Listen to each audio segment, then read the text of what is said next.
द्वितीय सेमेस्टर के सभी छात्रों को मेरा नमस्कार।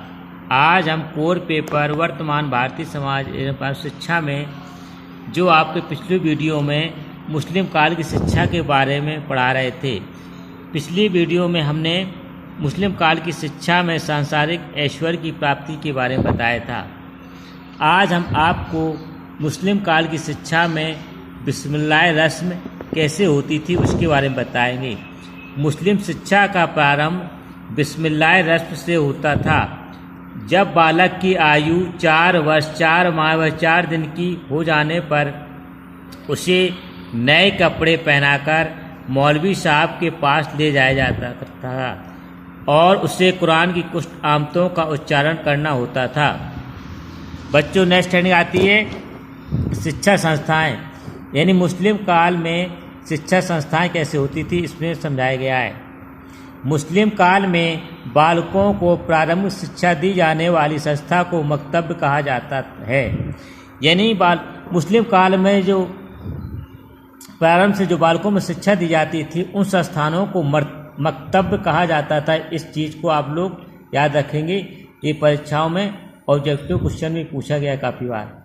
मौलवी साहब के द्वारा बिस्मिल्लाह रस्म के साथ बालक को शिक्षा प्रारंभ करने के लिए मकतब में प्रवेश मिलता था। मदरसों का प्रबंध प्रायः व्यक्तिगत प्रबंध समितियों अथवा मुस्लिम समाज के धनी व सम्मानित नागरिकों के द्वारा किया जाता था। यहाँ पर जो शब्द आया है मदरसों, यानी मदरसों में मुस्लिम काल में उच्च शिक्षा दी जाती थी। नेक्स्ट बच्चों आती है हेडिंग पाठ्यक्रम। मुस्लिम काल की शिक्षा में पाठ्यक्रम कैसा होता था इसमें समझाया गया है। मकतबों में, यानी प्रारंभिक शिक्षा जो दी जाती थी मकतबों में प्रदान की जाने वाली प्रारंभिक शिक्षा के अंतर्गत छात्रों को लिखना पढ़ना, साधारण गणित, पत्र व्यवहार, अर्जी नवीशी, अरबी फारसी की शिक्षा प्रदान करके उनमें जीविकोपार्जन की क्षमता विकसित की जाती थी। यानी मकतब में प्रारंभिक शिक्षा छात्रों में कैसे लिखा जाए, पढ़ा जाए, जोड़ घटाना, कैसे पत्र लिखा जाए, इसके बारे में सिखाया जाता था। बच्चों, नेक्स्ट हेडिंग आती है मदरसों, यानी जो आपको पाठ्यक्रम के अंतर्गत बताया गया है। इसे मदरसों में प्रदत्त शिक्षा के संपूर्ण पाठ्यक्रम 2 भागों में विभक्त थे। पहला लौकिक, दूसरा धार्मिक। लौकिक में गणित, इतिहास, भूगोल, न्यायशास्त्र, व्याकरण आदि के बारे में शिक्षा दी जाती थी और धार्मिक में कुरान के बारे में बताया गया था। जो कुरान ग्रंथ था उसके बारे में क्या धर्म संबंधी करना चाहिए उसके बारे में इसमें व्याख्या की गई है। बच्चों, नेक्स्ट हेडिंग आती है शिक्षण विधि। मुस्लिम काल में शिक्षण की क्या विधि होती थी इसके बारे में समझाया गया है। मुस्लिम काल में शिक्षा मुख्य रूप में मौखिक दी जाती थी तथा इसमें याद करने पर अधिक बल दिया जाता था। शिक्षक व्याख्यान, प्रश्नोत्तर व वाद विवाद विधियों की सहायता से शिक्षण कार्य करते थे। छात्रों को स्वयं अध्ययन करके ज्ञान प्राप्त करने के लिए प्रोत्साहित किया जाता था। यानी छात्र स्वयं कैसे ज्ञान प्राप्त करें अध्ययन में, उसके लिए प्रोत्साहित, इसमें ऐसी विधियों का उपयोग किया जाता था जिससे छात्र प्रोत्साहित हों और ज्ञान प्राप्त करने के लिए तत्पर रहें। शिल्पकला का अध्ययन छात्र करके सीखने का सिद्धांत अर्थात प्रयोगात्मक विधि का अनुगमन करते थे, यानी प्रयोग द्वारा सीखते थे। बच्चों, नेक्स्ट हेडिंग आती है अध्यापन छात्र संबंध।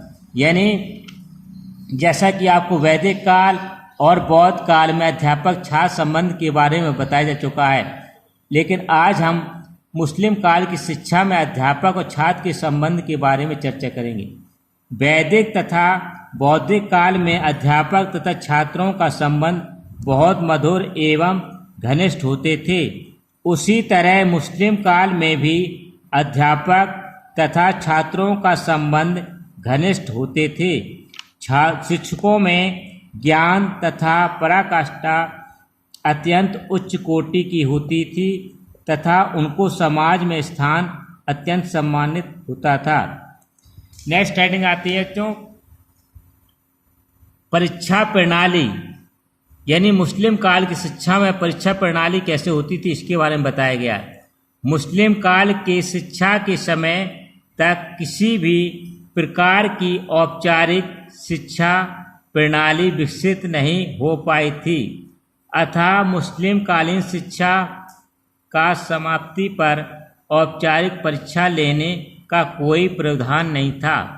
शिक्षक के द्वारा छात्रों के ज्ञान को पर्याप्त समझने पर उसकी शिक्षा समाप्त समझी जाती थी।